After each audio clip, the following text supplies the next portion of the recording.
The return of hoops here in Turner Gymnasium. Happy Thanksgiving, happy belated Thanksgiving to everyone who is watching. A very exciting matchup on our hands, a non-conference slate between the North Carolina Wesleyan Battling Bishops and the hometown Lynchburg Hornets. Hi everybody, welcome inside Turner Gymnasium. Evan Gates alongside my good friend Kevin Nestor.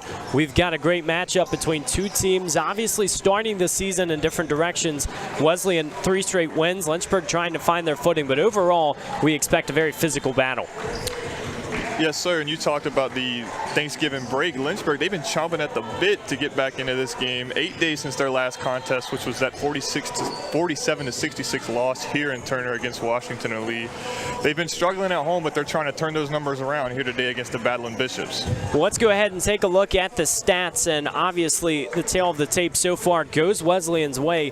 They have been leading the conference in scoring. Nadia Simmons leads the conference individually, but we understand this is a team that likes to come out and have a lot of opportunities, a lot of high percentage shots, whereas Lynchburg really relies on that 3-ball, but we haven't seen it early in the season.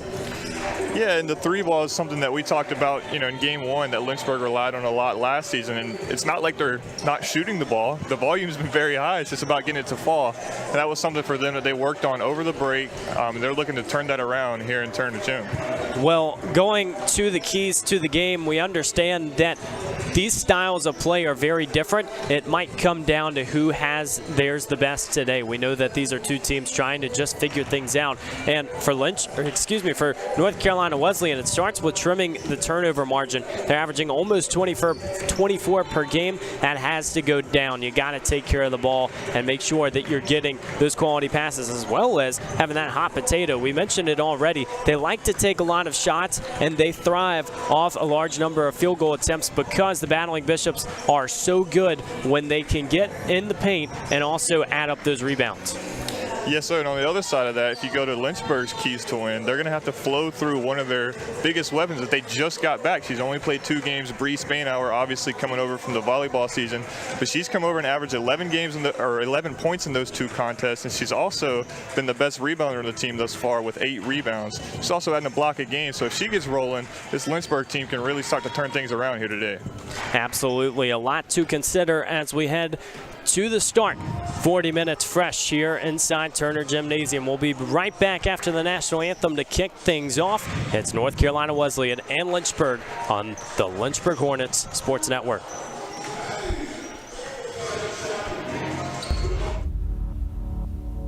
To them, the whole world looks like an opportunity, one to be seized,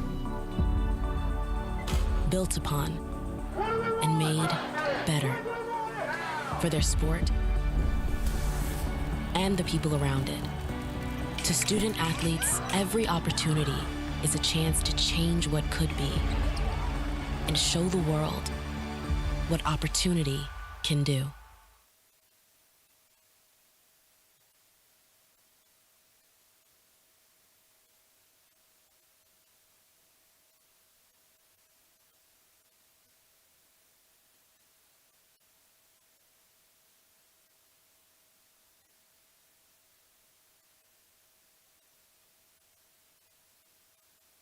Look what you're missing!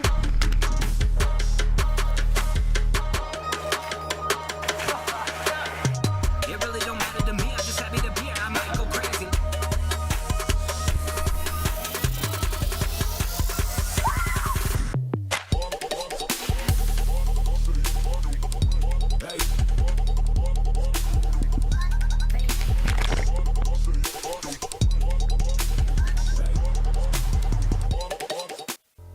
Being in college taught me to strive and be the best athlete I can be, but also the best student I can be.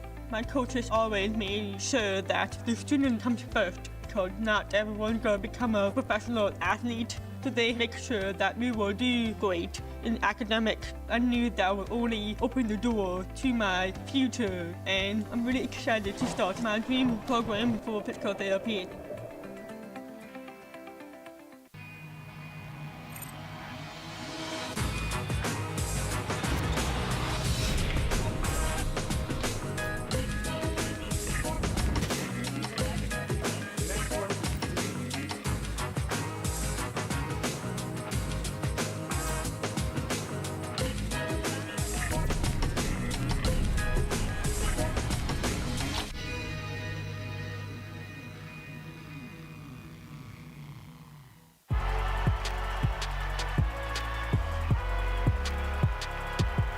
number 32, Kyle Hornsby.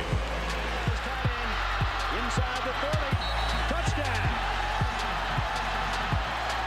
Michaela Burgess. An incredible finish by Hall. The NCAA and its member schools offer nearly 500,000 college athletes a path to go pro in something other than sports. Learn more at ncaa.org.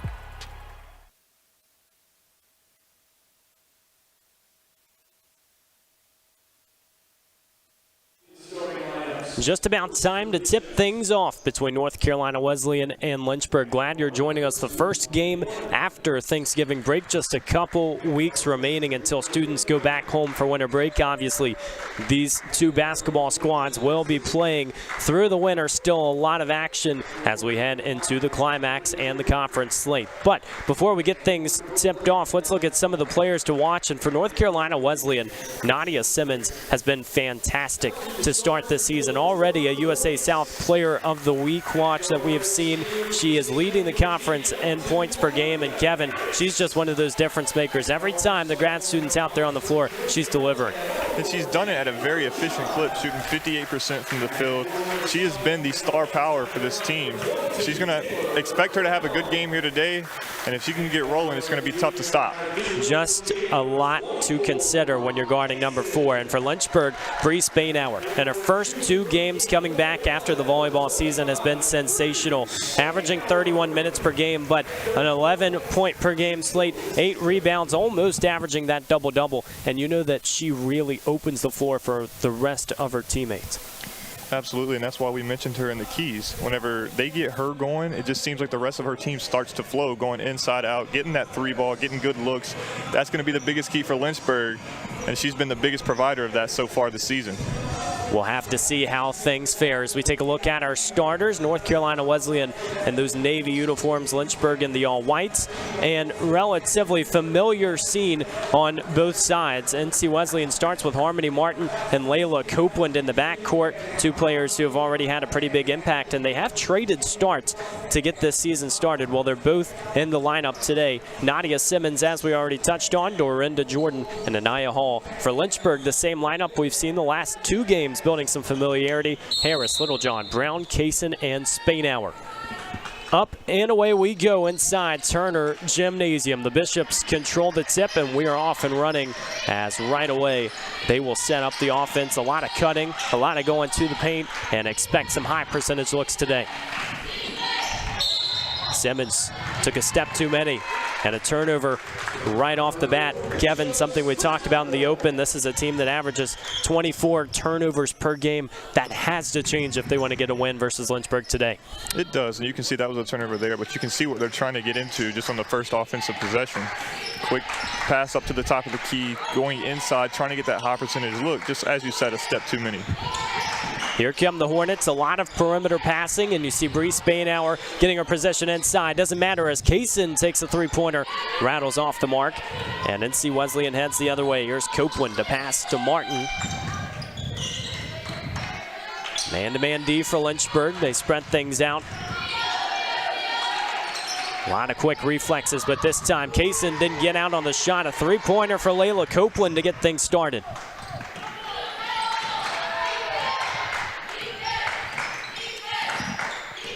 Copeland on the offensive end, she's shooting 60% from 3 coming into the day, so that might be something they want to try to limit on that end.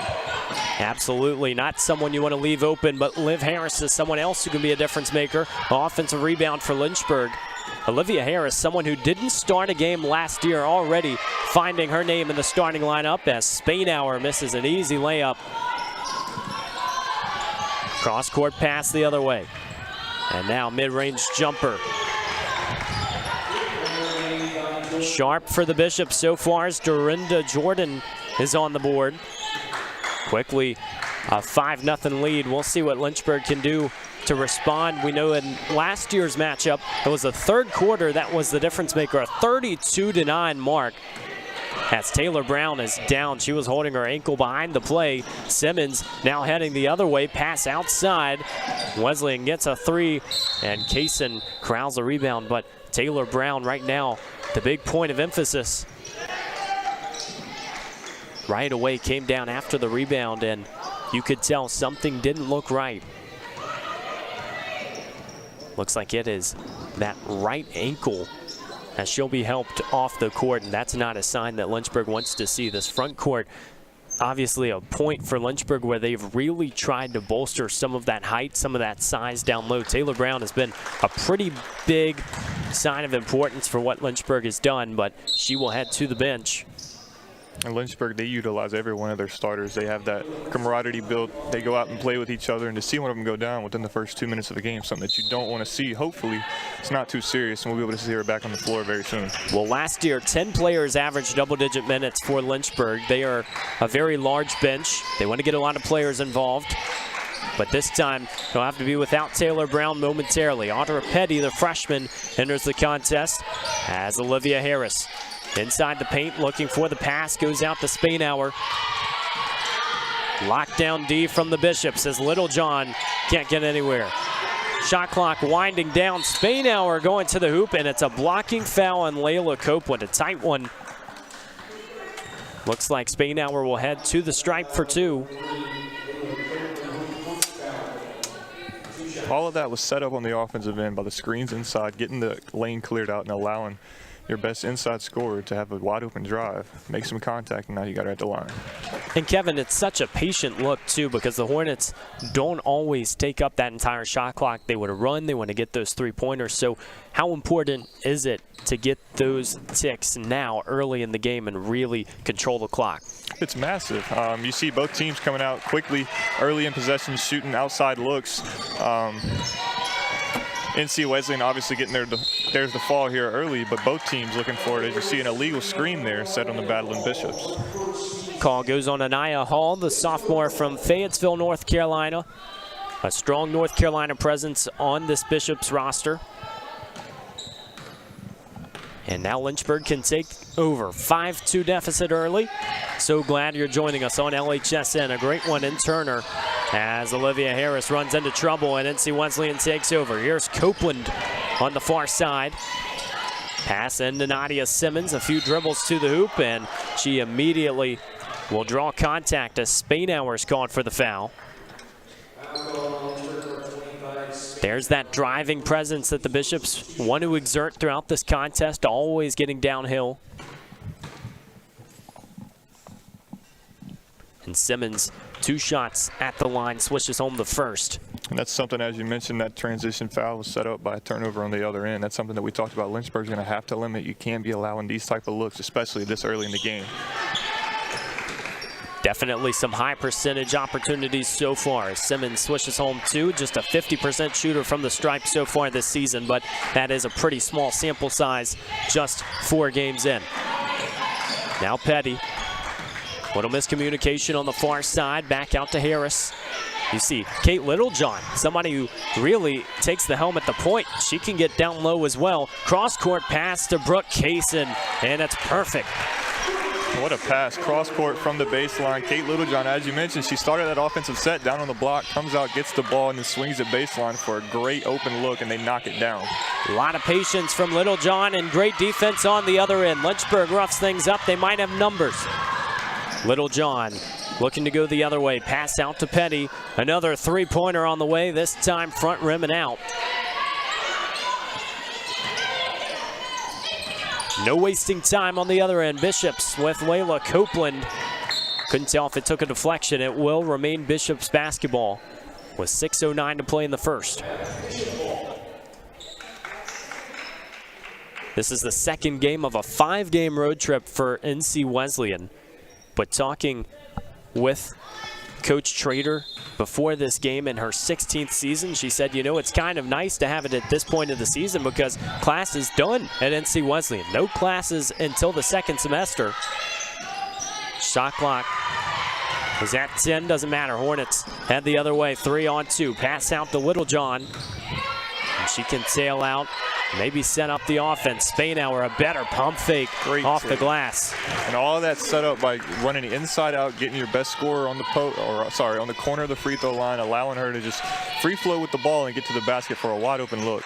And Kevin, this is a different team with Bree Spainhour. Don't get it twisted. Just in 2 games, we've seen her minute production over 30 per game, but she allows you to have another presence down in the paint, though she still has those perimeter skills. And we worked the first game together, and the offense just didn't seem to flow right. But when she's out on the floor, they're flowing, the cuts, the screens, everything just looks so natural, and they're getting such good looks from outside and in the paint. Obviously, Lynchburg not exactly the start that they wanted to the season, as Nadia Simmons knocks home another 2. The Hornets 1-4 at this point. Their only win coming on the road against Wilson. But there is still a lot of room to grow for this Lynchburg team, and they have a lot of results to be desired as Brooke Kaysen has another easy 2 down low, trading buckets in the paint.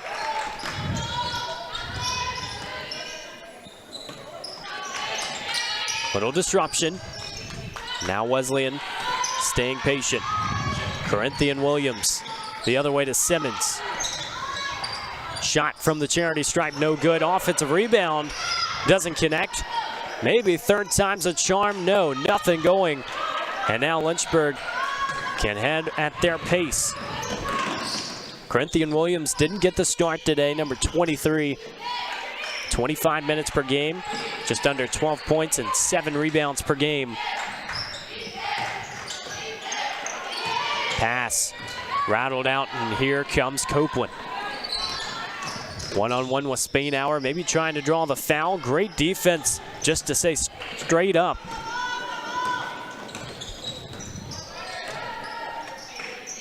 Petty lost the ball off her foot. It goes back outside. Knotted up at 9 here early in this ball game. Harris fights through contact, an easy jumper. It's another one of those plays you see Spainhour involved with, a double screen right there at the top of the free throw line, allowing for that look. Great knockdown shot for Olivia Harris. Harris gets her first points of the contest, right now leading the team in points per game. And as we said, last year in 24 appearances, not a single start. She's starting to find this role, and she does a little bit of everything. Great pass from Spainhour to Littlejohn, and connect the dots and in. Who set that one up? Bree Spainhour. That's another one you're going to look at. She drew the attention inside, paint, double team, kick out Littlejohn, one of the best 3-point shooters in the Old Dominion Conference. She's going to knock that down more times than you'll be able to count. Well, Kaysen and Littlejohn both in the top 10 last year for 3-pointers. And the Hornets demand respect in transition as well. Kaysen back outside to Harris. And a backdoor cut. Who else than Bree Spainhour? Go ahead and get your clipboard out. You can scout all you want, but it's still tough to defend. Number 25, Lynchburg humming early and up 7 in the first quarter over NC Wesleyan.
Well, the Hornets have looked smooth so far from the outset. 16-9 lead here in the first quarter. Evan Gates and Kevin Nestor taking you through this one. And there's another call. Looks like another illegal screen.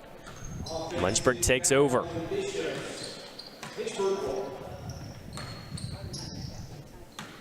Casey Kelly gets her first minutes on the floor along with Macy Mullins. Casey Kelly, someone who we haven't really talked about yet this season. She was injured in the first few contests. This is really the first game that Lynchburg has had everyone healthy. Of course, that is hoping that Taylor Brown is okay, who went out early in this contest, as Littlejohn has this 3 rim out. Looks like the foul is on Casey Kelly on the rebound.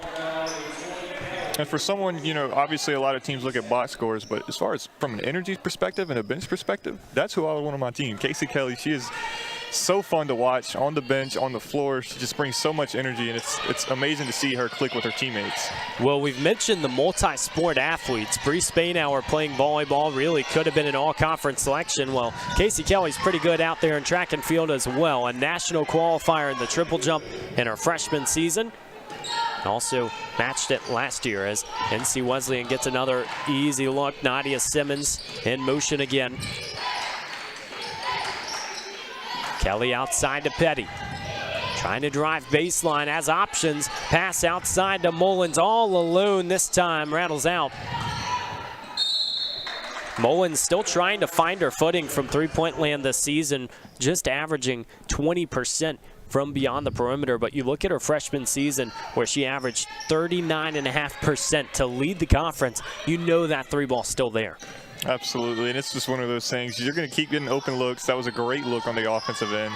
She's going to knock those down if you keep giving them to her. Definitely a test of time, as there is even better work down low. Wesleyan's Ianya Evans trying to make things happen, but the Hornets head the other way. 3-ball from way downtown. Petty can't connect.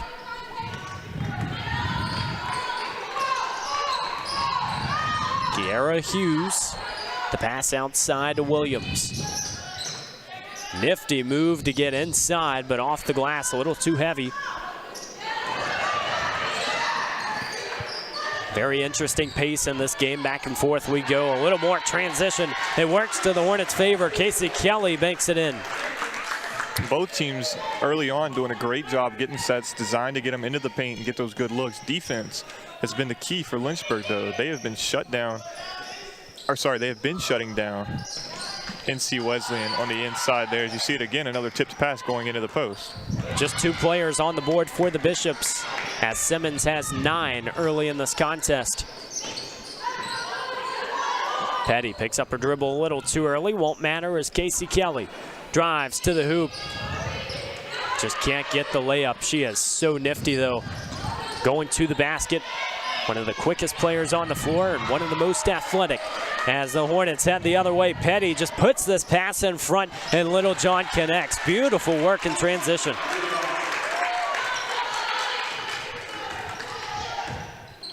Can't really call that a quarterback pass because she just threaded it out in front, but it was about as good as it's going to get.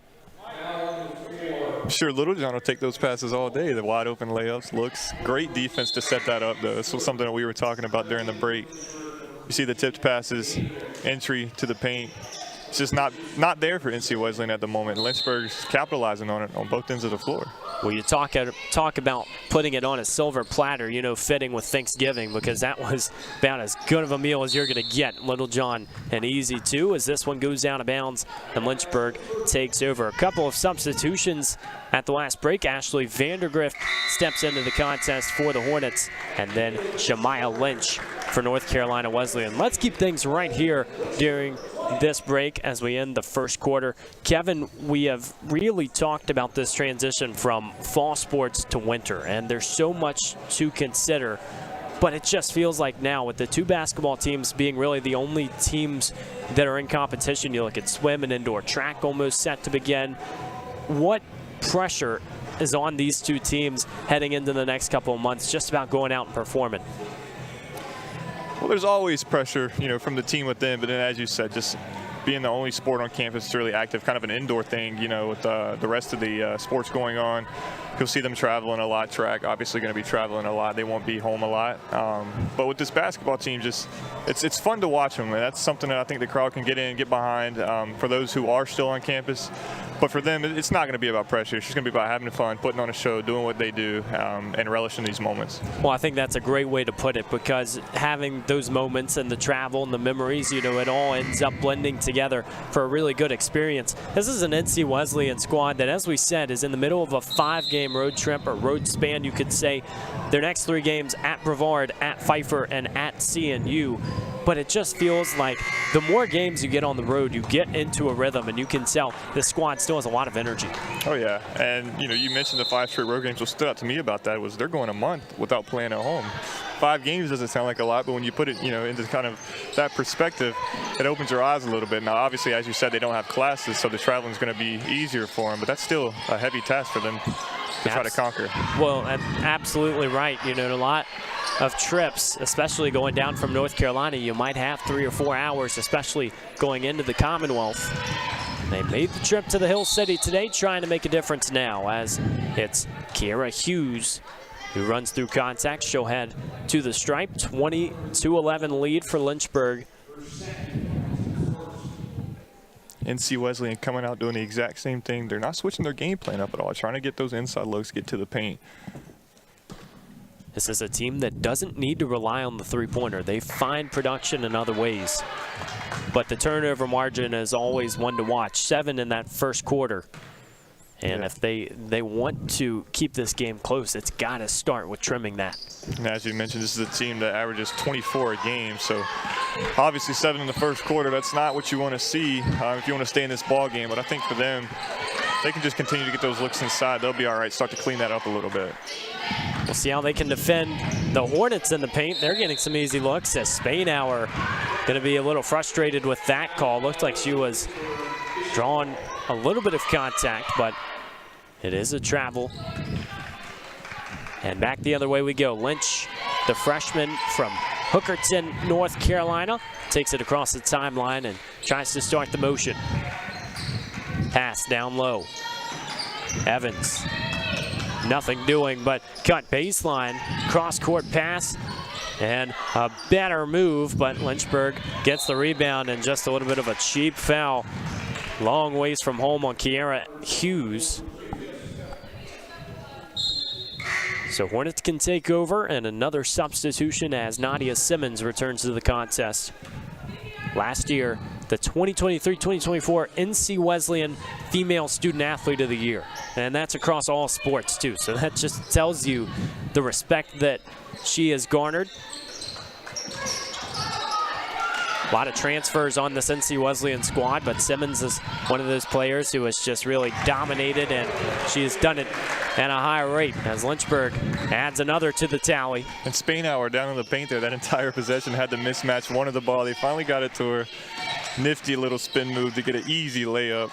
Great defense down here on this end from her now. Almost got her hands in on it, but Ayanya Evans connects for 2. 8-point ball game. The Hornets have really not had the luxury of leading in many games so far this season. Even that Wilson victory was tight for a good portion of it before they started corralling and getting things done. They've got momentum now as Harris hits another 3, ice cold on the far side. All of that again set up by the inside out work that they're doing, the screens in the paint, the passing from the baseline. It's all coming together for Lynchburg here. Lots of production across the board for the Hornets. 5 different players right now on the board. Great defense on the inside from Spainhour. She can take it down the court as well. Pass outside to Macy Mullins. Here's another 3. Last year, in that matchup against Wesleyan, the 3-ball was the difference maker in that third quarter where Lynchburg started gaining momentum, and it's so tough to defend it when they have so many 3s being shot because, yes, you can make a lot of 3s, but you're seeing the transition. They're getting to the hoop and then dishing it out. A lot of good looks. And that's something that, we mentioned Spainhour kind of brings to this team working inside out. And obviously you don't want to talk hypotheticals, but you look at the record for Lynchburg, the 1-point loss against William Peace, the 10-point game against WNL, which Spainhour was here for, the game at Marymount. Those are games that were all close, and if you just kind of miss that production, you think maybe if she was on the floor, those could have gone another direction. But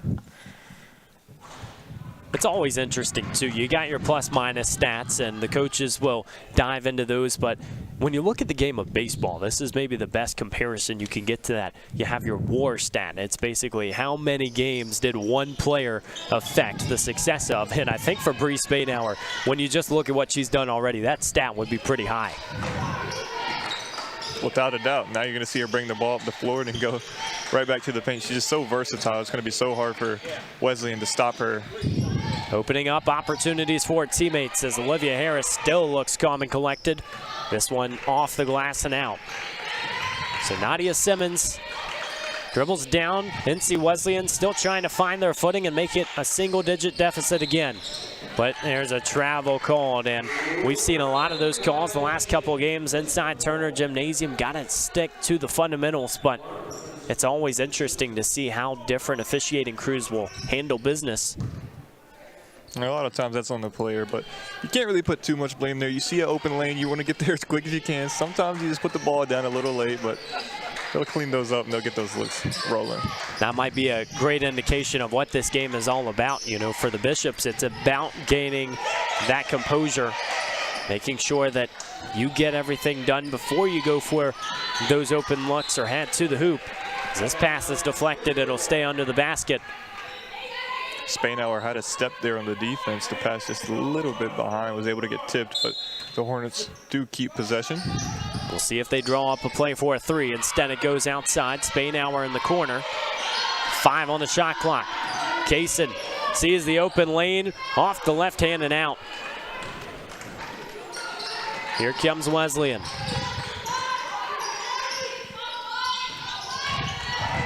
Pair of passes out front, and you can tell the Hornets adding a little extra pressure. Great communication on defense. This pass to the corner, high and falls out. Now Spainhour has numbers, has speed to get there as well, but a great strip under the basket. Harmony Martin a little too quick. And they've got Spainhour listed as a forward here, but that was some guard speed right there to get that step going the other way. First few steps were pretty critical to get out in front. Littlejohn inserts the pass to Kaysen. Hornets working around the horn. And now Harris going to be called. No, it'll be on the Bishops. We'll wait and see who the foul has gone on. 7 fingers for Shamaya Lynch. You know, that's something that's new to the college game. Kevin, if you remember some of the traditional college numbers, you wouldn't have those 6 through 9s. That's a different call, not only for players, but for referees as well. I have to remember that from my AAU days. I remember getting a technical foul wearing the number 77. You're just like, man, that's the jersey I was given. Just wanted to be like Luka for a few minutes.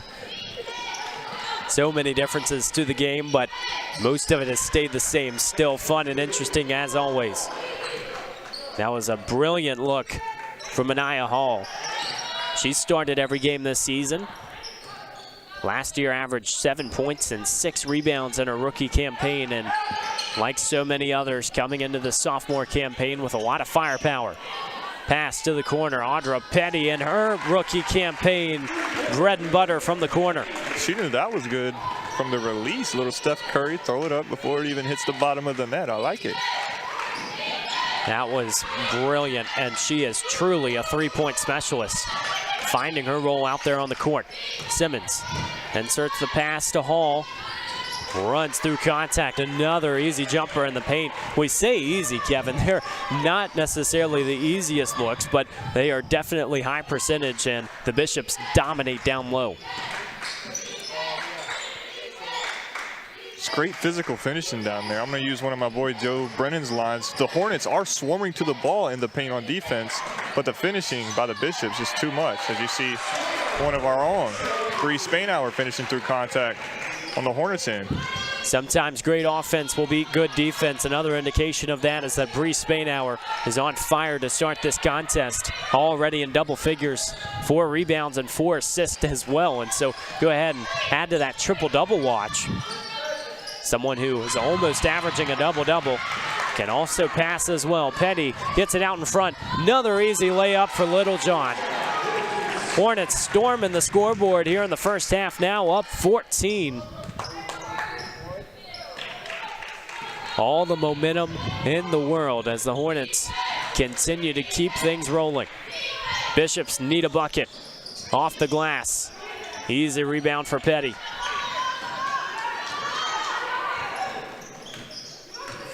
Isolation one-on-one. Kaysen fake through. Ooh, just one too many steps. That was a great idea to get the pass out to Spainhour. Now we'll see another slew of substitutions for the Bishops. Lenny Michael enters the contest for Lynchburg. But we'll take a quick break with 3:18 to go in the first half. Lynchburg feeling really good, up 14 in the Hill City.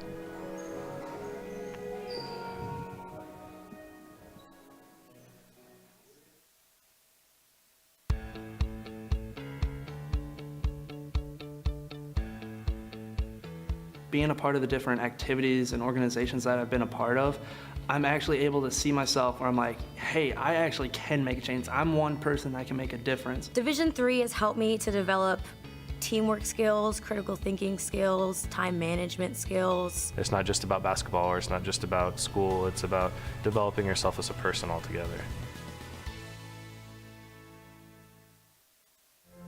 Football has taught me a lot throughout my life. It's definitely had a huge imprint on who I am as a person. Competing at a Division III level created that opportunity for me to go to college. Not only was I the first one in my family to graduate college, but I was really the first one to even go. Being the first one, I'm breaking that cycle, and now that I've graduated, I'm not sure what's the next step, but I know I have a lot of doors open. And a lot of those are open because I played football and ran track here at Otterbein.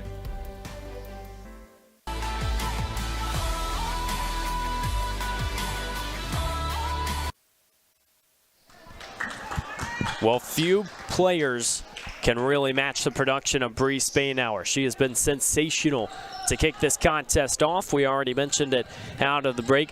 Triple-double watch. You don't see many of those, especially in D3 basketball. 10 points, 4 assists, 4 rebounds in just 14 minutes. She has been a staple in this lineup going back to last year. Easy jumper from the charity stripe. Casey Kelly corrals the rebound. Now Kaysen, head full of steam, goes outside to Michael. A lot of three-point shooters on the floor right now for Lynchburg. And Kevin, it feels like we could say that about the entire roster, but everybody apt to shoot from beyond the perimeter. And they've done a great job so far of working, that inside-out offense, getting them to open look so that they can take those threes. We've looked at previous contests and really paid attention to the number of threes that Lynchburg shoots compared to some of their opponents. Coming into this contest, 132 threes attempted for Lynchburg and just 51 for NC Wesleyan. That pretty much paints the picture.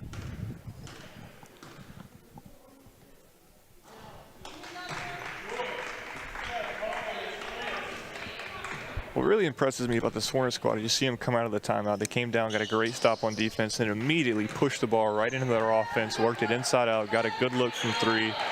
And then even down here, the foul call just now, it was still great defense. A little too physical that time, but they've really impressed me with their defensive effort today.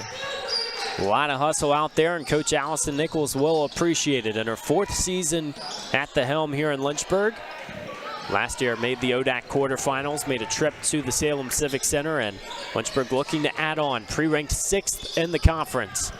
And the pieces are starting to end up coming together in the puzzle as this one rims out. 3rd chance for NC Wesleyan. They're getting the rebounds, just not the buckets.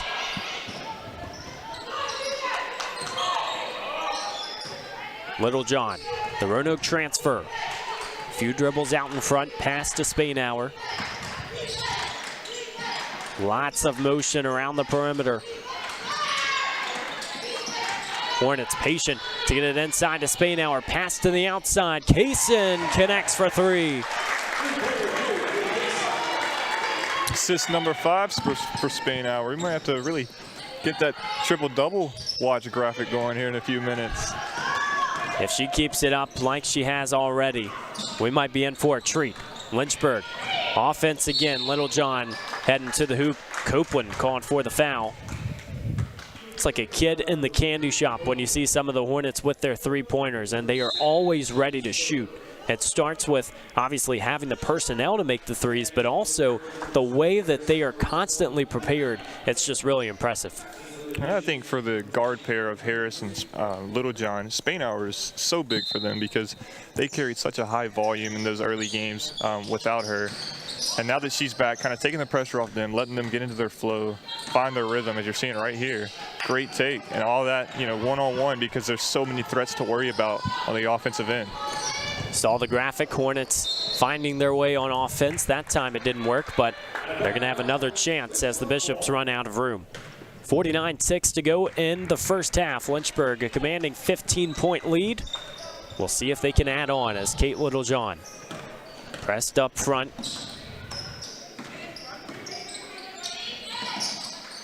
Bounce pass to Casey Kelly. Space open in the paint, but a great swat from Simmons. Opening up room inside. That's that perimeter style, but NC Wesleyan a little bit better. And on the other end, Nadia Simmons connects the dots coast to coast. That was a great move, a little stop and go from the three-point line. Notice she had the baseline, got a quick step, and from there, it's pretty easy pickings to the basket. Well, how about the pep in her step as well? She always looks ready to go. And 6 seconds, one final possession for Lynchburg.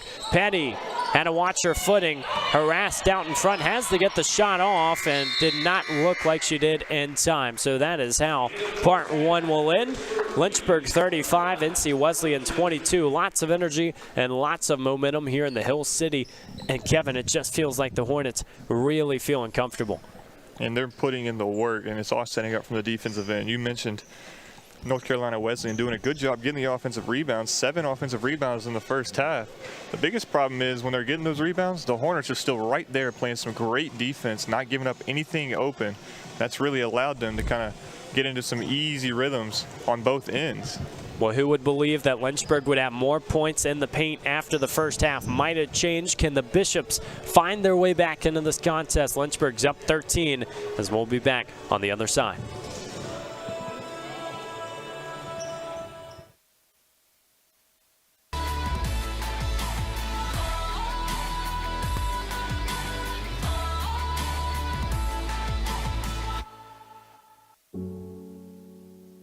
A single thread is unique.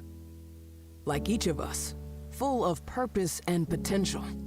A strand designed to connect, strengthen, and unite. But we face different challenges and have different opportunities. By acknowledging that others may struggle in ways we do not, we can celebrate our differences,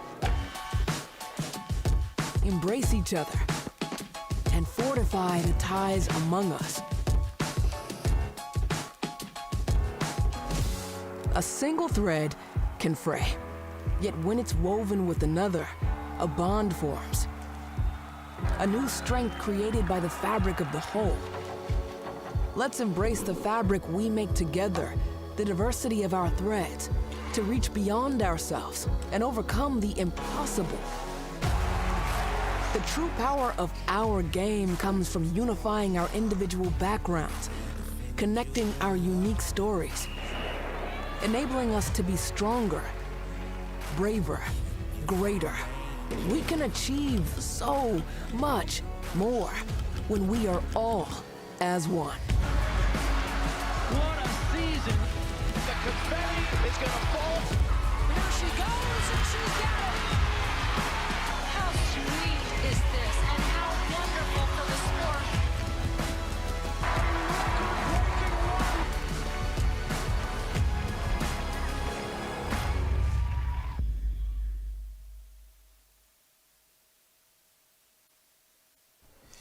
When you come to the University of Lynchburg to earn a master's degree in athletic training, you'll spend time in the classroom, but you'll also spend a lot of time in our top-notch facilities, learning from athletic trainers and working closely with our student athletes.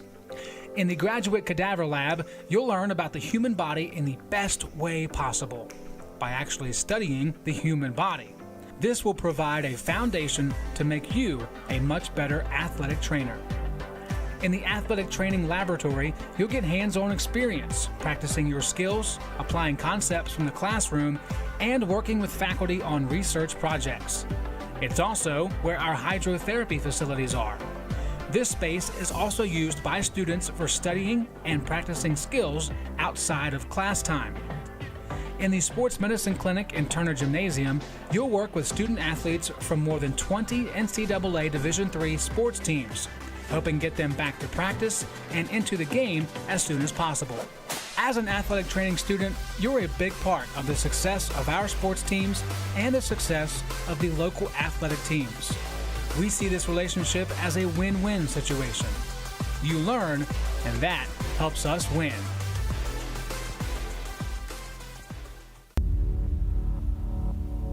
To them, the whole world looks like an opportunity, one to be seized, built upon, and made better for their sport and the people around it. To student athletes, every opportunity is a chance to change what could be and show the world what opportunity can do. Look what you're missing!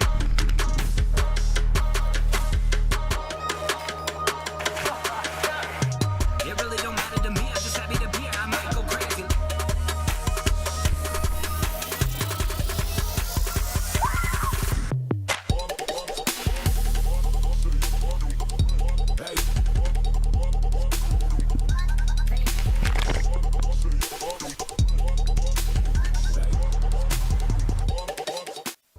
Diving in college taught me to strive and be the best athlete I can be, but also the best student I can be. My coaches always made sure that the student comes first, because not everyone's gonna become a professional athlete. So they make sure that we will do great in academics. I knew that would only open the door to my future, and I'm really excited to start my dream program for physical therapy.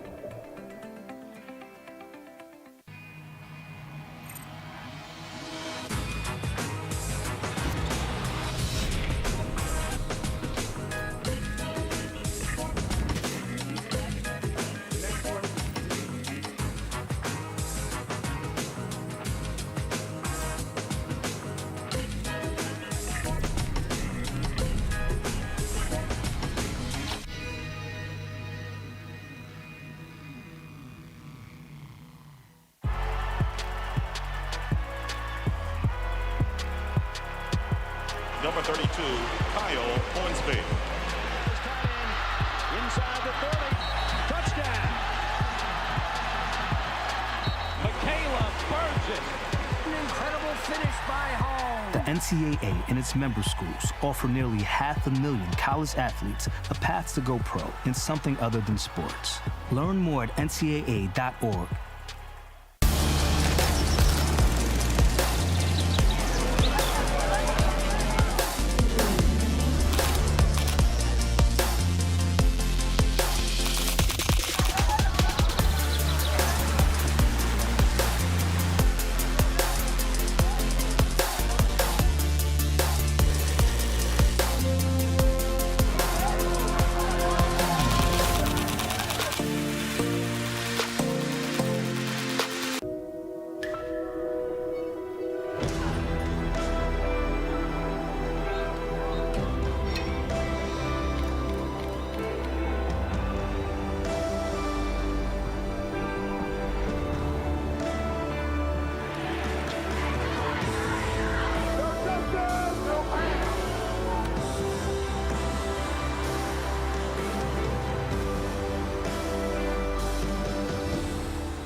Being a part of the different activities and organizations that I've been a part of, I'm actually able to see myself where I'm like, hey, I actually can make a change. I'm one person that can make a difference. Division III has helped me to develop teamwork skills, critical thinking skills, time management skills. It's not just about basketball or it's not just about school, it's about developing yourself as a person altogether.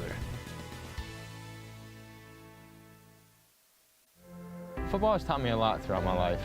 It's definitely had a huge imprint on who I am as a person. Competing at a Division III level created that opportunity for me to go to college. Not only was I the first one in my family to graduate college, but I was really the first one to even go. Being the first one, I'm breaking that cycle, and now that I've graduated, I'm not sure what's the next step, but I know I have a lot of doors open. And a lot of those are open because I played football and ran track here at Otterbein. Think a private education is too expensive? Think again. At the University of Lynchburg, you can get a personalized education for the cost of a state school. If you're commuting and you get our top scholarships, you could pay much less. And you get all that without the hassle of giant lecture halls. Our faculty know your name here and do more than just teach. You might even do research together and plan out your next career moves.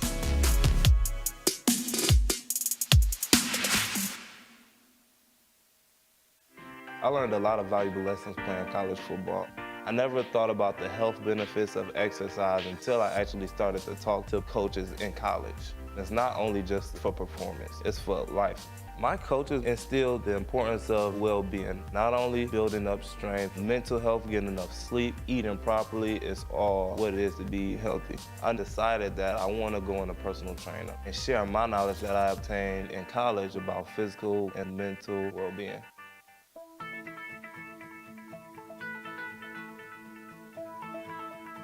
College has given me the flexibility to pursue my passions and my interests, and I've recreated my identity for myself aside from just being an athlete. My greatest personal discovery has been that I am capable of doing things that I didn't know I was capable of doing. To be able to study what I wanted to and continue to play the sport I love, all of those things came together very nicely in one package in Division III.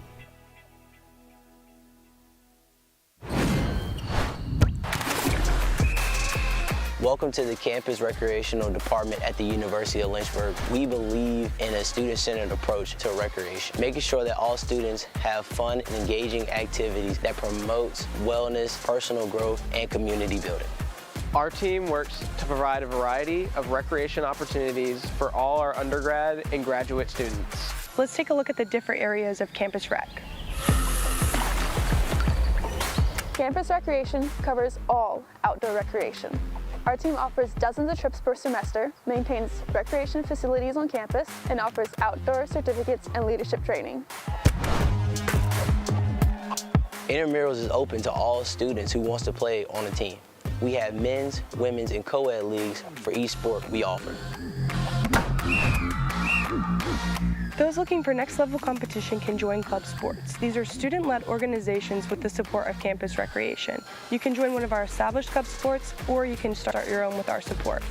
Campus recreation offers an excellent amount of opportunities to stay active, make new friends, and develop new skills. We hope to see you soon.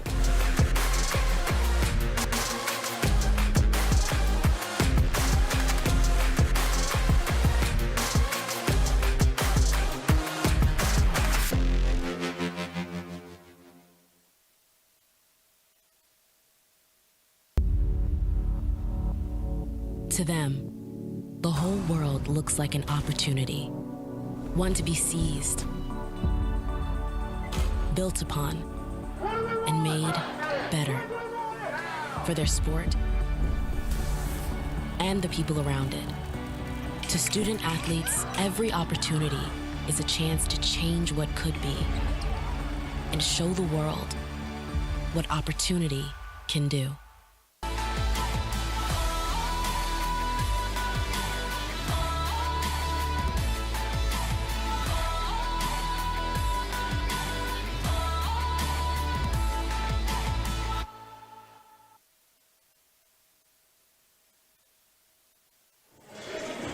Welcome back in Turner Gymnasium. Evan Gates and Kevin Nestor here at halftime, 35-22 in favor of the Hornets. And Kevin, to put it simply, it looks like a game that we really haven't seen from Lynchburg so far this season. It's a flow. I think that's kind of what this team's been missing offensively. They're getting good looks, working the ball inside out defensively. Outside of that offensive rebounding stat, they have been dominant on the defensive end of the ball. Well, you see it on your screen, and the turnovers were cleaned up relatively in that second quarter from NC Wesleyan. They had 7 in the first, but Lynchburg just dominating in field goal percentage, and you also look at the three-pointers so far, 5 for 13, but 38%. That sounds a little more like the Hornets that we know and love. Coming out of this first half as well, Bree Spainhour, the one to watch, 10 points, 5 assists, and 4 rebounds, and obviously that qualifies you, for triple-double watch, but I think to also add emphasis to that stat, it just feels like she is so confident in her return. Yeah, it is really the presence. Obviously, the box score stats are one thing, but the presence, we talked about it in the first half. The ability for her teammates to kind of work around her, get into their own flow, start to knock down some of their shots, get some good passing lanes. It just opens up the offense so much, not to mention what she's contributed on the defensive end of the ball, locking down the paint. Well, you saw Nadia Simmons as well, somebody who has made a big difference for NC Wesleyan on their end. 11 points to her name. We'll see if she can continue to contribute. Kevin, when you look at what NC Wesleyan produced in that first half, really traditional stuff, a lot in the paint and a lot of driving and rebounding. What do they need to improve heading into the next 20 minutes? For them, I think finishing has been the real only issue with their looks. They've had great looks in the first half, getting inside, getting to the basket. Just the shot contests from Lynchburg were a little too much. And the good looks they did have, a couple of travel violations, a couple of illegal screens. They clean up some of those mistakes and continue to get the good looks to fall. They can be back in this game. Very tough to build momentum with some of those turnovers as you see a look at the huddle. And Artina J. Trader in her 16th season, talked about it earlier. The 1999 NC Wesleyan grad is continuing to put up big results for her squad at the coaching helm, and we know that this team has a lot of trust in their coach as well, as they're in the middle of this 5-game road span. They'll try to take a little bit of confidence heading into this second half. It's going to have to start right away because Lynchburg just corralled that momentum in the second quarter, but it was also without Taylor Brown. Something of note, she went out after the first few minutes, landed awkwardly on that ankle, so don't know if she will return today. That's a loss of size down low, but as you said, Kevin, Bree Spainhour really handling duties down low. Yeah, I looked at the kind of minutes played there.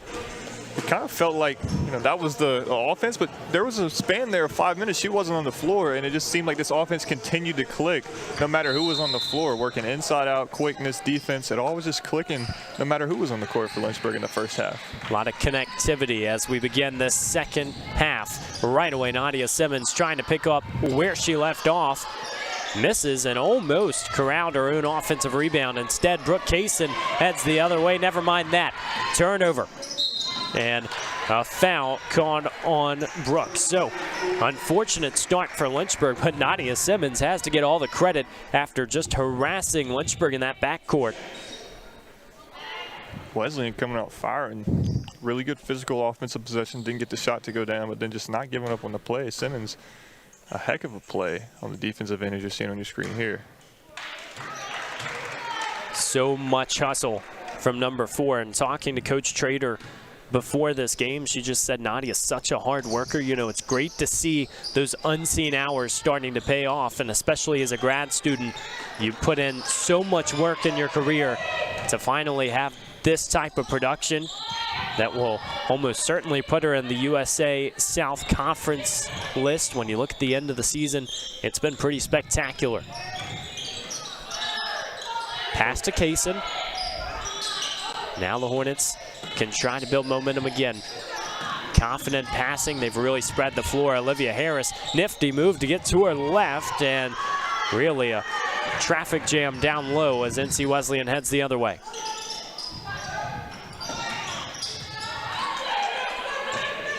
Here comes Kaysen. Off the miss, isolation, looking down low, back out. And a pass inserted to Spainhour, down low, up, and off the glass, just no good. Very different game plans coming out in the second half in terms of pace. Wesleyan coming out, pushing the ball, getting quick looks. Lynchburg slowing it down, taking the entire shot clock to get into their sets. We'll add that to your bingo card. Wedgie, maybe the first one that we've seen in Turner Gymnasium, as we will head the other way. Lynchburg will take over possession. Look at this. They need a ball, man. It'd be nice to have a 6'9" commentator that could go grab that for you. Huh? Oh, that's right. Just take a quick break. If you had Jamarcus Brown out there right now for the men's team, it would take about 2 seconds. But Kate Littlejohn will do the work. Here's another look. Good looking shot, just won't fall. And Lynchburg takes over with Littlejohn at the point guard position. She has played so well and so poised up top. Last year, when you look at Littlejohn's minutes at Roanoke, she started 15 games, averaged 27 minutes with 8 points, 3 boards, and almost 2 assists. A little bit of everything. And she was someone that was going to be a big key for this Lynchburg team, getting that type of production coming in to gel with the squad that they already had. You see it travel by Wesleyan, but back to Littlejohn, she was going to be a very big key, and you saw it in game 1 here in Turner. She had a very high volume of minutes and of shots, and then whenever you brought in Spainhour, she was able to kind of slow down a little bit, get back into her rhythm, find her shots, and just, like I said, slow the game down a little bit. And that's what she's done very, very well since Spainhour's been back. Well, the players who are having the most success and especially contributing is Audra Petty. It's a nice looking mid-range shot. It's the players that are impacting every single stat category. And you think about last year, losing Sayer Brandstatter, who's now the grad assistant for this team. She was someone who really impacted every single category. And someone like Kate Littlejohn and Bree Spainhour has just been valuable in the sense that you're getting it game to game. Here is Littlejohn, moves to that left hand, fights through contact. She'll have 2 at the charity stripe. Fouls on Layla Copeland. It was a great first step there to kind of get that burst going downhill to the basket. It's either going to be an easy finish or the contact.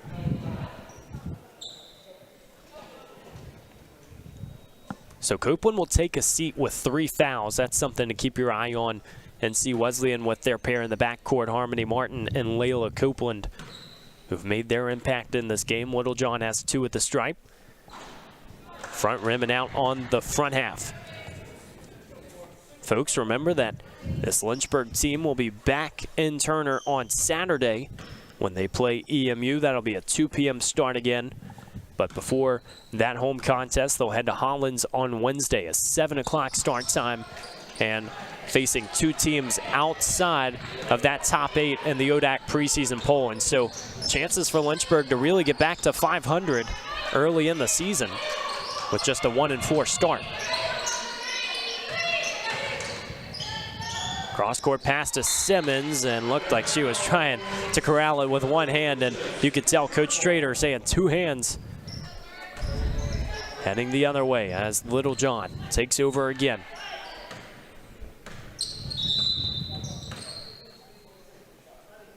Looks like an issue with the shot clock, so side out for Lynchburg.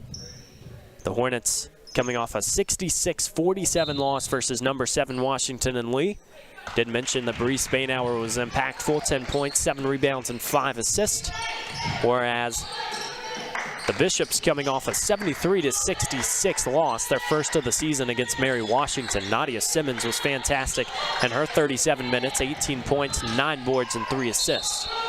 As this time, tight call, but Littlejohn will head to the stripe again as it's a blocking foul.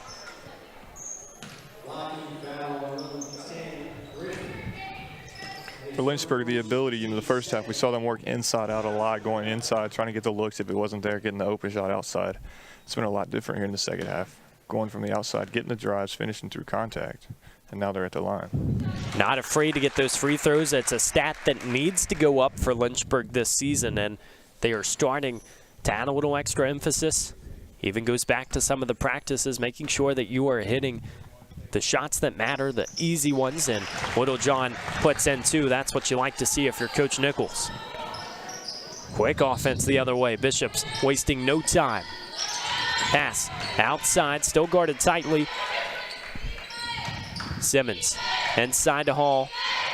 Cross court, brilliant pass, and the 3 is everything but in. Good looking shot though. And now Kaysen can maybe slow down the pace. We'll see if Lynchburg wants to speed things up. She has a free lane to the bucket. Pass over the top to Bree Spainhour, and a better one out to Littlejohn. Can't connect this time. Harris maybe round 2, but Kaysen took a step again. Lots of traveling violations in this game. We've seen a few chances of it, and maybe just a product of so many drives that we've seen both of these teams getting in the paint at a pretty high frequency. And the players just getting eager. You can see what they're going for. The lane just opens up for them. Just a couple of miscues right on cue. There you go. Don't always get that one, as the ball will head the other way, and a pair of substitutions, no, a trio of substitutions come in for Wesleyan. Joy Eze, Corinthian Williams, Ianya Evans, all in the contest. Williams is someone who I wouldn't be surprised to see her get going in the second half, averaging 12.7 rebounds this season. She's someone that they're going to rely on here to try to cut into this Lynchburg deficit. Just 1 rebound shy of averaging a double-double last season for Williams, 10 points and 9 boards as Olivia Harris gets it to go again. Nifty finish again, just a quick step from the three-point line. Next thing you know, she's finishing at the rim. Evans gets down low and just purely with her size can dominate, just doesn't get the finish. And now Olivia Harris again. So shifty, and the pass outside to Spainauer, straightaway jumper.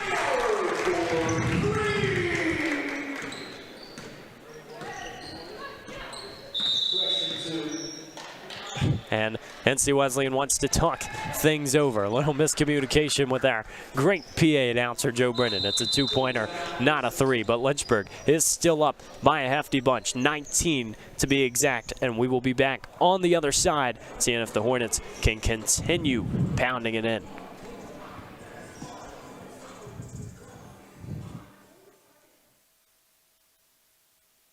Get your career in the game by enrolling in the University of Lynchburg MBA program with an emphasis in sport management. This program opens the doors to new possibilities for a variety of careers, from being an athletic director or working in athletic administration to working for professional organizations, your favorite team, to running a local Parks and Rec department. And employers are increasingly requesting and preferring individuals who have postgraduate education, specifically looking for an MBA.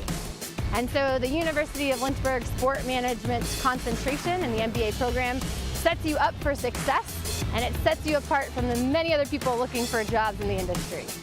Learn from winners. Here you will learn from professors and mentors who have spent their careers doing exactly what you want to do. Increase your marketability in an $83 billion industry. If you have a 3.0 GPA, the GMAT is waived. There's no application fee. Admissions occur. The Hornets feeling very confident in this third quarter and just remaining poised the entire way.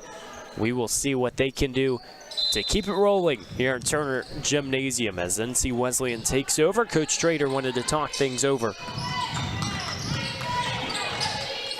Pass outside to Eze from Nigeria. We haven't talked about her very much yet in this contest, averaging 12 minutes per game. She played her high school ball in Aurora, Colorado, so coming by way of Nigeria. And then her sister, Jennifer, plays at VCU. So the family spread out across the states. As there's a late tip, and it's off the hand of Littlejohn, so possession stays under the Bishop's bucket. This time it looks like Coach Nichols wants to talk things over. We'll keep things right here in Turner Gymnasium. Glad you're joining us. And as we already said earlier in the game, happy Thanksgiving to everybody who has been enjoying a week off. The students return today, or some might even be returning early tomorrow morning. We got classes starting for one final week here at Lynchburg, but it just feels like things are starting to get festive. The basketball season with D1, so many preseason tournaments going on. It's just been such a fun atmosphere, Kevin. This is one of the best seasons to be a Lynchburg Hornets sports fan.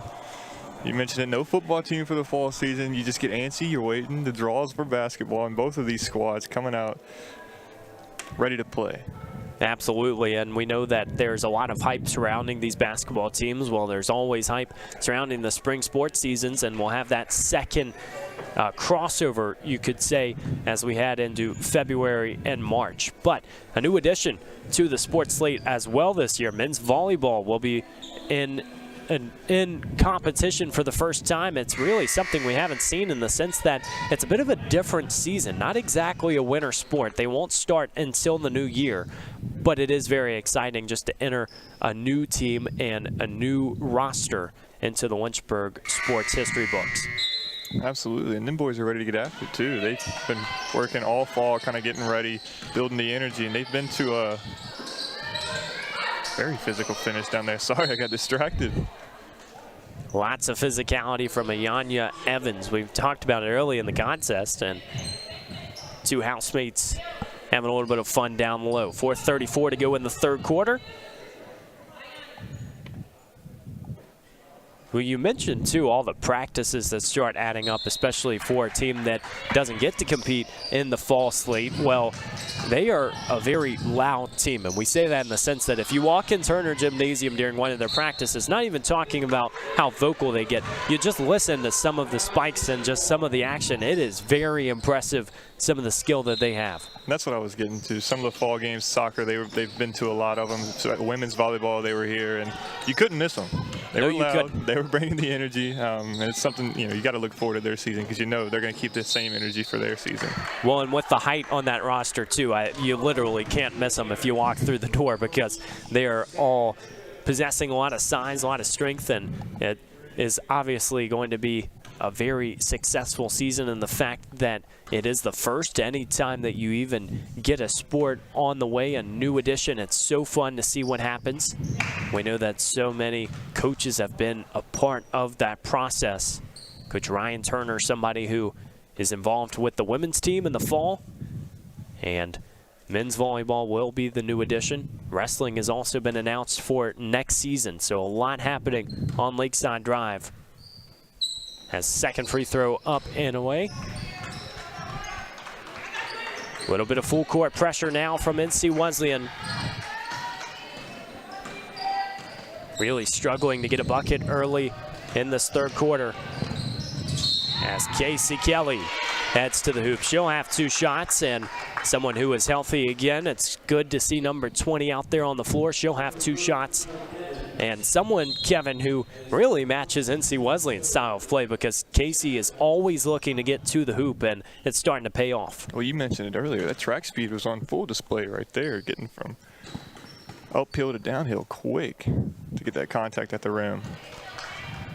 Kelly's such an outstanding athlete, someone who will also compete a little bit in the indoor season. Obviously, you don't want things to conflict with the basketball slate, but there will be a few meets late in the season that she might be able to compete in, and she is continuing to be such a threat.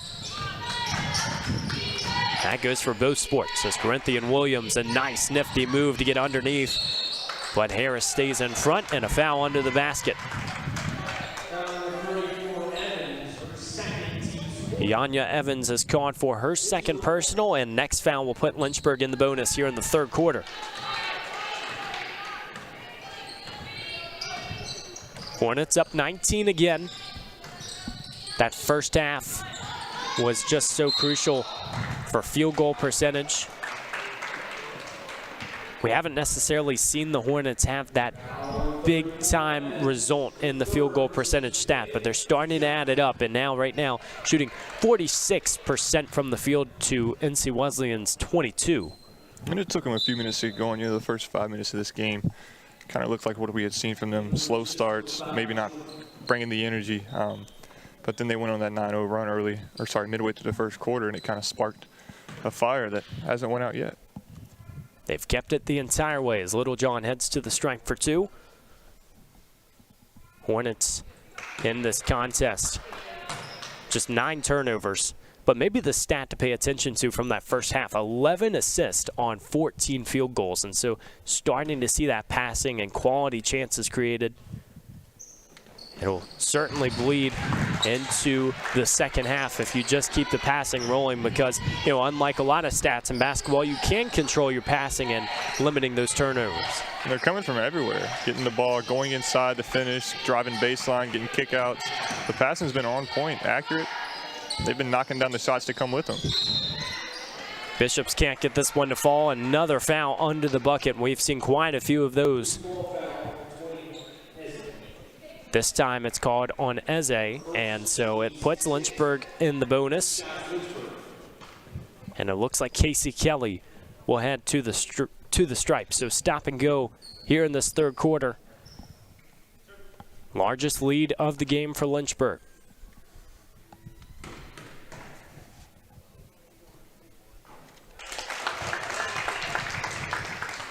Don't forget the men's team will be in action following this game. Newport News Apprentice in the house in Turner Gymnasium. That is slated for 4:30. Obviously dependent on the end time of this game. Quick offense on the other side. Williams is going to go to the stripe for 2.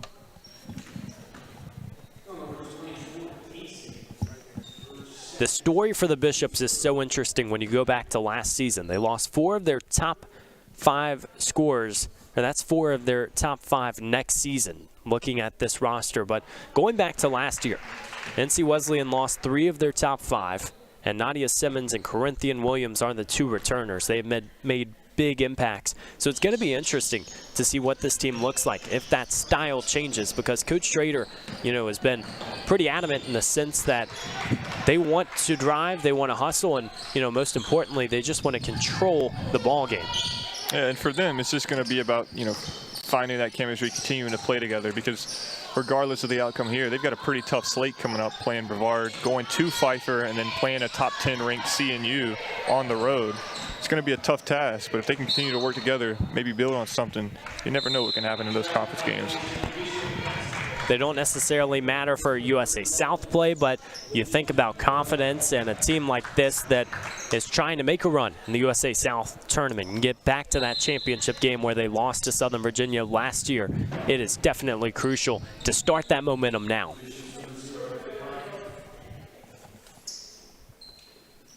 Southern Virginia, we saw some of their play in game 1 here in Turner, and they looked pretty stout. Wouldn't be surprised to see them back in there. Lots of returners on that squad as well, and you can tell the conference is going to run through the Knights. NC Wesleyan trying to play spoiler. 2:45 to go in the third quarter.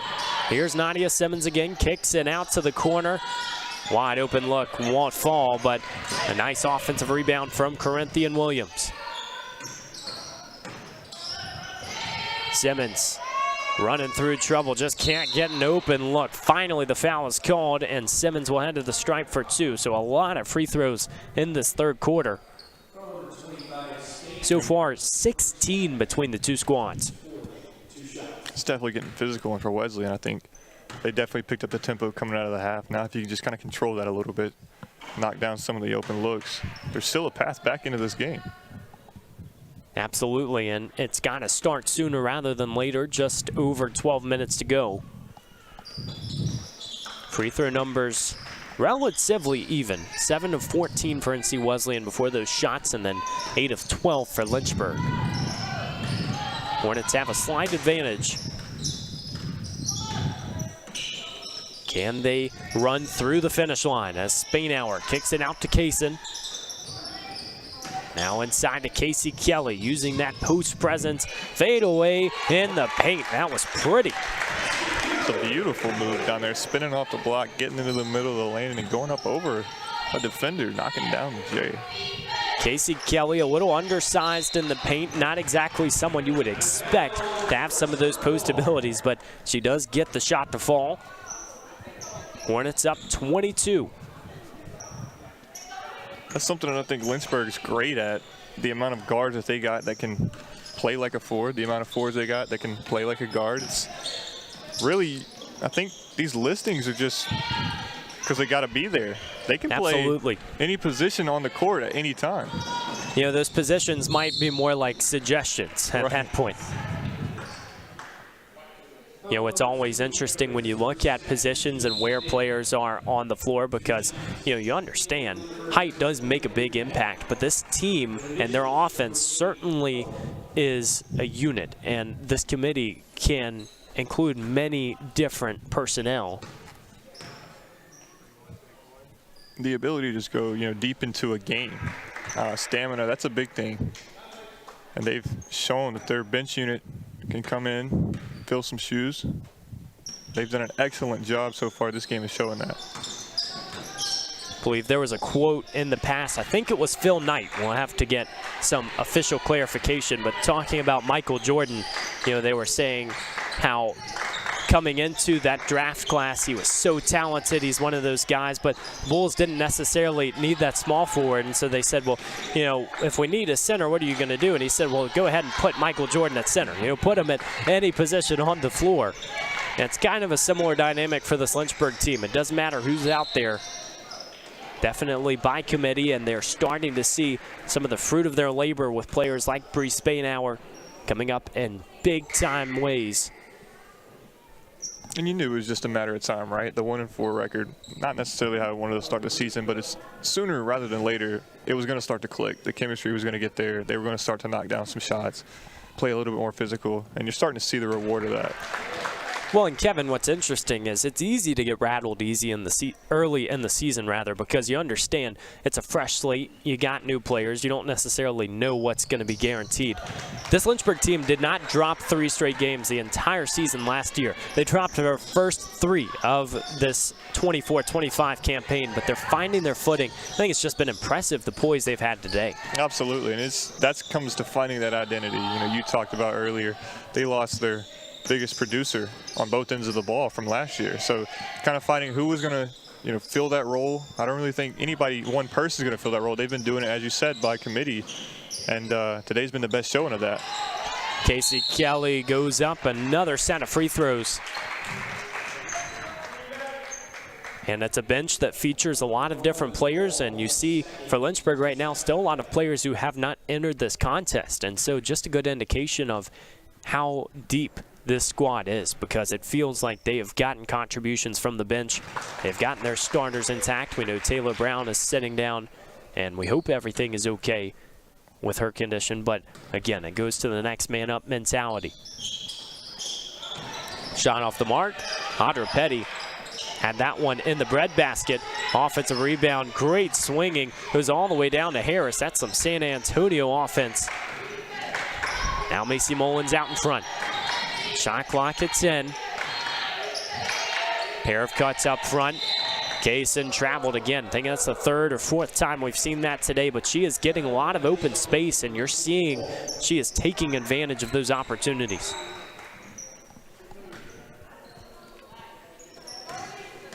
Lynchburg has just been so dynamic with the way they've played today on offense. Quick, slow, cutting, passing. It's just been really a thing of beauty as a basketball fan. That change of pace is special as the final shot of the 3rd quarter rattles home. A pretty look from Alexandria Belton to end the 3rd quarter, but it was Lynchburg's, and obviously they are controlling the narrative in a big way as we head into the final 10 minutes. Hornets up big in the Hill City.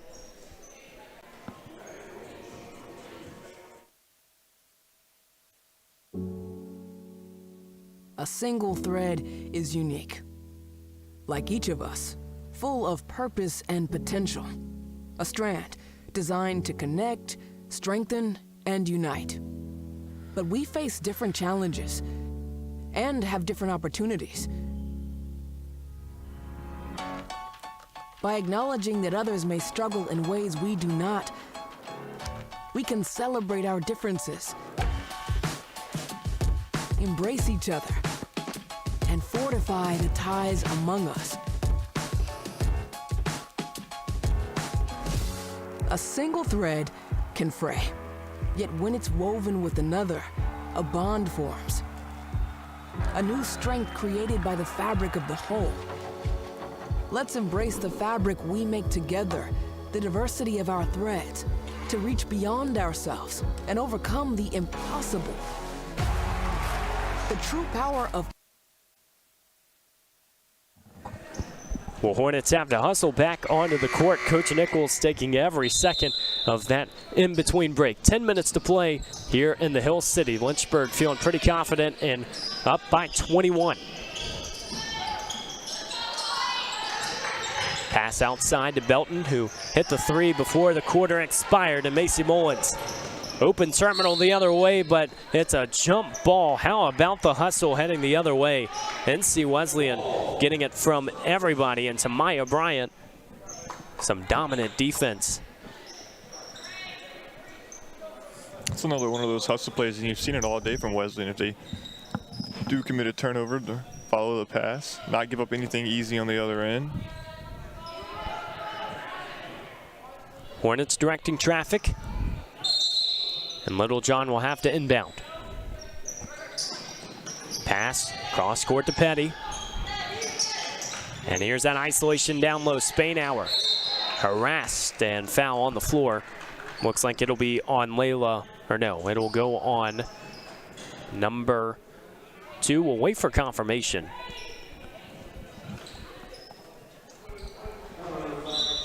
Number 5, rather, Dorinda Jordan, as both guards for NC Wesleyan are on the bench. So, Lynchburg back to offense. Mullins up front.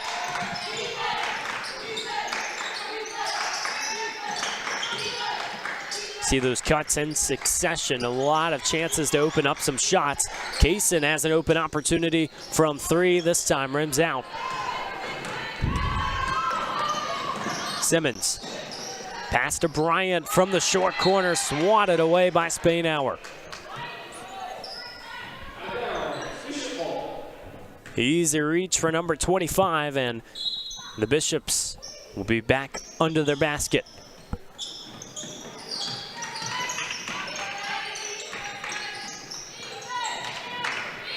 You don't see a lot of blocks from this Lynchburg defense, Kevin, but when they do get them, it feels like they are so emphatic. They're in the right spots at the right time. Absolutely, and that's something that we talked about earlier. Spainhour just does so well. Timeout called by Coach Nichols. Definitely a lot of confidence. We'll keep things here as it'll be a quick break. Hornets up big, as we've already talked about. NC Wesleyan will be heading to Brevard in their next contest. Lynchburg on the road at Hollins on Wednesday. You get all your games in before a very quick break for Christmas, and we know that these two teams will both be playing through their winter breaks. NC Wesleyan already doing that as they're out of class until the second semester, but we know that Lynchburg will have a full slate, a trip to Nashville in December, and just a lot to look forward to before the ODAC slate opens up. Coming off a Thanksgiving break, they've got this game and then 2 more coming up with Hollins and Eastern Mennonite. Then they'll take a 10-day break before getting back on the road and going to Emory and Henry for a scrimmage. That's when their schedule really starts to get busy, as you mentioned, the trip out west from us. Very cool point with that Emory and Henry matchup too. It is just a scrimmage since E&H is now Division II, but Bree Spainhour's sister, Hannah, will be playing for Emory and Henry. So you get a battle within the family. That's pretty cool. You don't always get to see that, and if she plays as well as Bree has played today, that might be some primetime stuff over in Emory and Henry. Absolutely be something to watch. Bragging rights always. Oh, might just be absolutely. it might just be a scrimmage on the box score, but that's definitely going to go a long way, especially when they get together at Christmas time. I was going to say, it's just about perfect timing with Christmas opening up. Full court pressure from NC Wesleyan. Lynchburg breaks it this time, and Mullins out at the helm. We saw this a little bit more in her freshman season. Last year it was Sayre Brandstatter at that point guard position. This year more of Kate Littlejohn. The 2 Roanoke transfers. Mullins, great bounce pass to the corner. Kaysen. Cookies in the oven.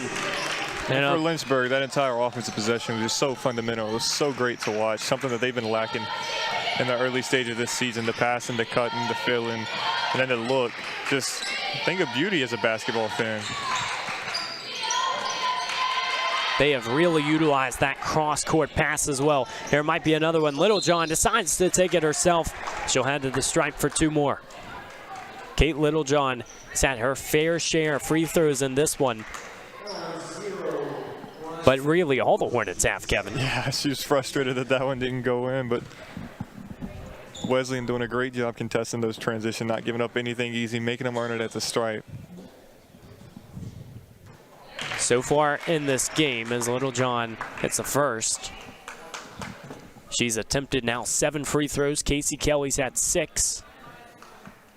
And even going down that entire NC Wesleyan roster, several with multiple chances as Littlejohn makes both and starting to become accustomed to that free throw routine. A little unorthodox, takes a little dribble and a step before heading to the line, but you know, if you start memorizing it, it's a pretty good sign. It means she's getting to the stripe pretty frequently.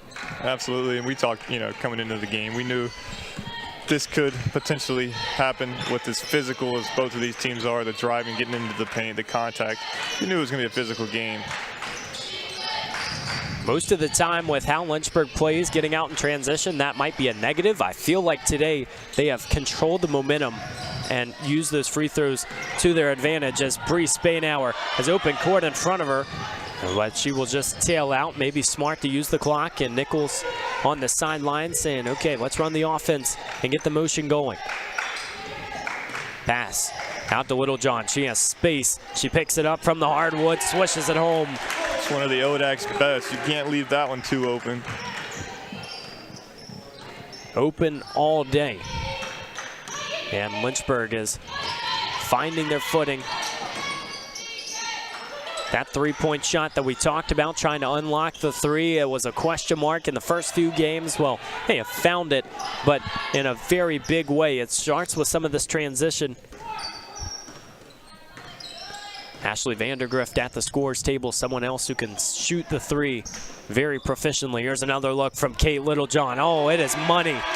The bank is open even on Sunday for number 4. We haven't really, you know, we knew they were a run-and-gun three-point shooting team, but those are the first 2 looks that we've kind of seen quick offensive sets. The rest of them have just been great finds, set-up shots. They've been knocking them down today. There really hasn't been a smooth rhythm for this Lynchburg offense. It's been quick, it's been slow, very methodical at times, and that is why they have kept the Bishops on their toes. Now stretching this lead to 32, and Kate Littlejohn making a big-time impact, 18 points. You always wonder for transfers coming into the system, you know, how long will it take to really get comfortable with things, a new offensive system? We do know that Kate Littlejohn has those ties to Roanoke like so many. You go back with Coach Nichols, really the entire Lynchburg coaching staff starting at Roanoke, and Coach Allison Nichols has built a system here that has been very formidable and very sufficient, but now in that 4th season, you're seeing those recruiting classes that have almost exclusively started with Coach Nichols. Well, for transfers, it's always weird to go and kind of get acclimated with a new team, but it's even harder whenever you go to a conference rival. You know, right down the Salem Turnpike, coming from Roanoke over to Lynchburg.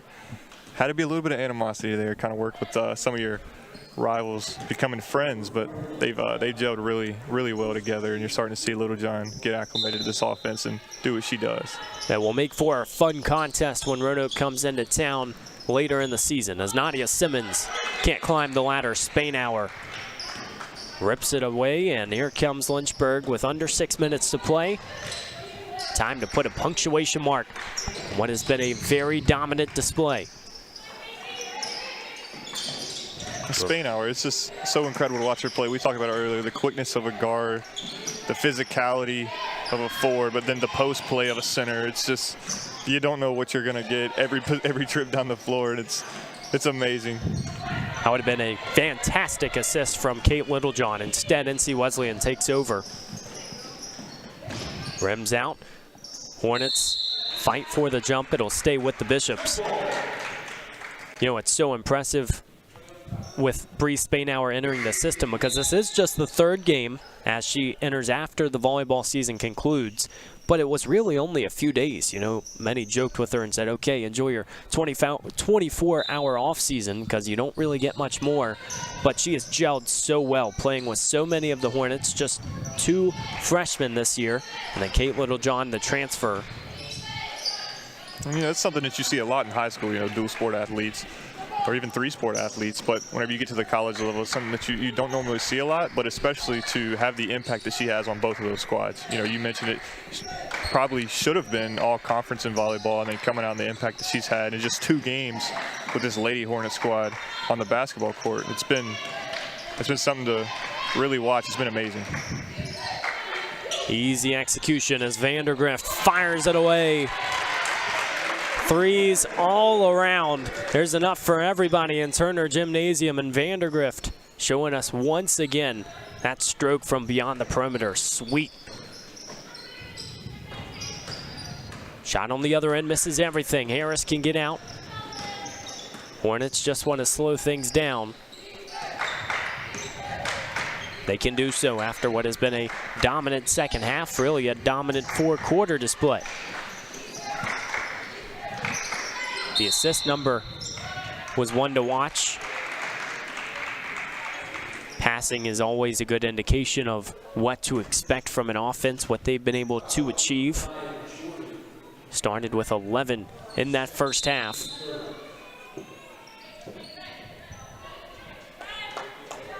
And the passing, it's just, you know, we talked about it earlier, but I don't think it's going to get emphasized enough how they're doing it in so many different ways. The entry passes to post, the backdoor cuts, the baseline passes, doing it all, and that tally's adding up pretty quickly. Now it's 16 assists for the Hornets, and they're out-rebounding North Carolina Wesleyan. Maybe not the stat that you expected coming into this game, as pass goes outside. Corinthian Williams using the glass for three.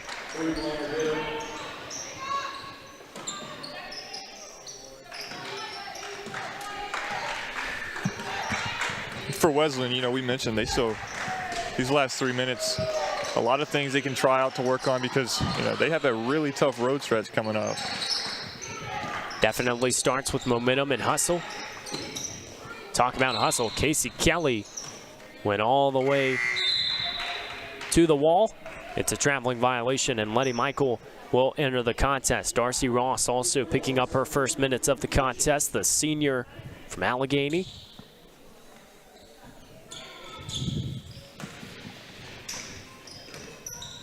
Now heading the other way here is Layla Copeland. Darcy Ross was a volleyball, track and field, and cross-country competitor at Allegheny High School in Covington. And we've seen so many athletes on both sides. You mentioned the dual sport athletes. That's impressive enough, but to do 3 sports in 3 seasons is almost unprecedented nowadays. Yeah, there really is, you know, no off season. You mentioned the 24-hour off season, but when you're going from one season to another, you think, oh, well, summertime, yeah, well, then you got those preseason workouts. You got game planning things. There is no off season, especially when you've got 3 sports to worry about and 3 seasons to play.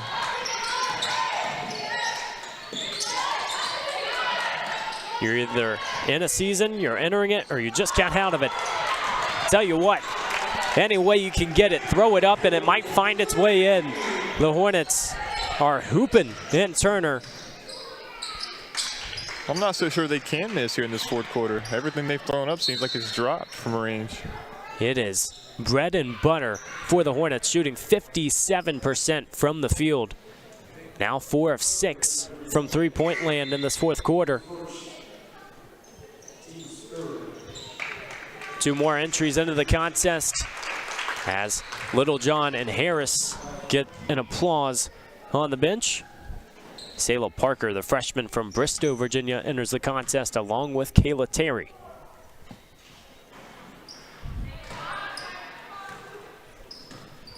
.2:15 to play. And a reminder that the men's game will follow right after this one. Newport News Apprentice in the house to take on the Lynchburg men's team. How about the duo of Spainhour and Littlejohn today? 18 points from Littlejohn, 12 from Spainhour, not to mention the 6 rebounds, 7 assists to go along with it. It seems like they've gelled pretty good. Well, and it's not one that's necessarily expected. You know, those two haven't had their fair share of games on the floor together. This is really the first time that we have seen them, you know, be a partnership and make an impact on the stat sheet. I think it's definitely something Coach Nichols is going to smile about and work around going forward. It's always great to win games. It's even better the first one out of a break when you have a couple practices, everybody went home and got that time. You're just hoping to pick up a little bit of steam, and Lynchburg in a great spot to put their foot on the gas pedal for the next week. Try to get some consecutive wins, get back to 500. And you never want to say a team's in a rut this early in a season, but for Lynchburg, you kind of, started to see that a little bit. They get the break at the perfect time. Go visit family, kind of refocus, get your mind right, come back, and just enjoy the game. And you're starting to see today, it looks like they're enjoying the game quite a bit. Parker running out of time on the shot clock. Lynchburg's going to have to get something up. Letty might go off 1 foot. Misses everything. It is nice to be able to see family and recollect everything after what is a really long off-season and preseason. This team has been really going ever since August, even with some of those preseason workouts.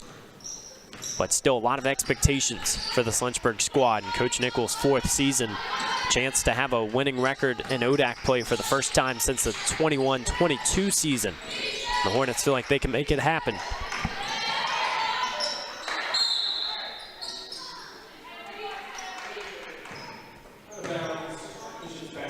For both of these squads, once this game's done and in the books, still everything to play for. Both teams hoping to make a good conference run in their respective conferences. They got some good games coming up against really talented teams that you never know, might play spoiler. Well, Kevin, I'll tell you one thing is Copeland, it's a nice 2 inside the paint. If NC Wesleyan was in the ODAC, they'd be faring pretty well because they did defeat Averett and Roanoke coming into this contest. Last year, dropped 2 versus ODAC schools versus Averett and then losing to Lynchburg. But they were pretty emphatic victories, especially that Roanoke game to kick off the season.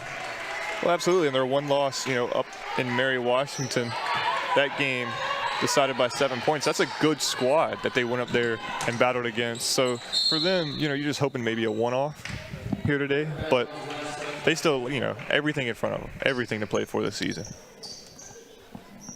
A lot left to consider in the final minute of this contest that has been Lynchburg's all the way. Hornets took off early despite going down 5-0. It was really the only time they felt under pressure, and they have shown a little bit of that prowess.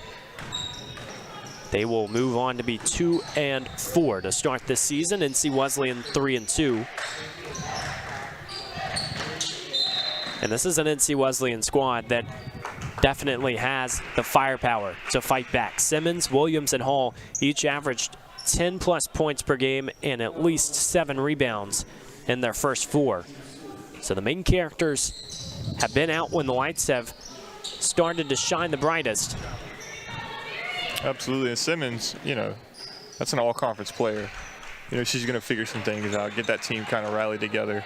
The veteran leadership's grad student, been there, done that mentality.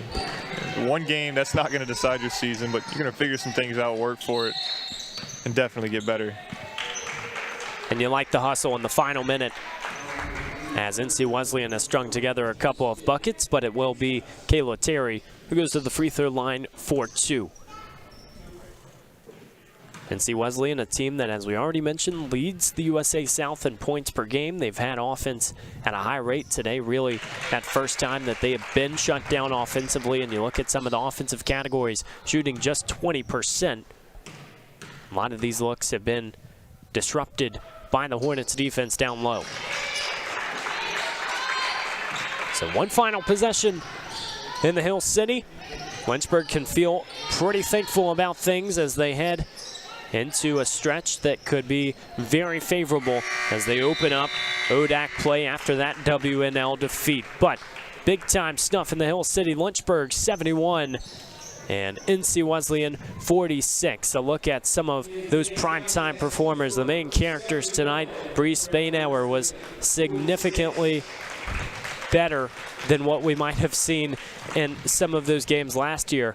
And that's just saying that she has been so disruptive. She was fantastic in her last 2 seasons with Lynchburg, but starting to get this triple-double watch/category almost every single game, Kevin, feels like she can make a big impact on the stat sheet. And for her, you mentioned triple-double watch. Now, she didn't get it today, but let's turn to all-conference watch. She is definitely going to be a force to be reckoned with. You saw it today. The ability to work inside out, her passing, her defense, her rebounding. She's got a complete game. She stays healthy, continues to grind, get better. The stars are the limit for her. It's a big junior class for Lynchburg, and they have continued to unlock a lot of answers, trying to stay healthy. Taylor Brown will be a question mark after today, but otherwise, this Lynchburg team looked sharp, they looked confident, and they get the win in the Hill City. So, as always, very big thanks to everybody in our crew today. It was so much fun. And if you joined along, for JP and Kyle, our director, Josh Smith, he is Kevin Esther, and I'm Evan Gates, saying so long from the Hill City.